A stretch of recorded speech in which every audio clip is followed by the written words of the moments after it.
બનાસકાંઠામાં અંધશ્રદ્ધા મુદ્દે ઠાકોર સમાજના આગેવાનો અને બુવાજી વચ્ચે તણાવપૂર્ણ સ્થિતિ સર્જાઈ।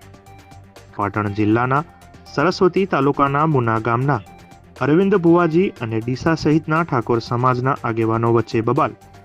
થોડા દિવસ પહેલા અરવિંદ બુવાજીએ જાહેર નિવેદનમાં કહ્યું હતું કે અમે ખોટા નથી, અમારી પાસે 5000થી વધુ બાધાઓ છે। ઠાકોર સમાજના લોકોના દુઃખ દૂર કર્યા છે।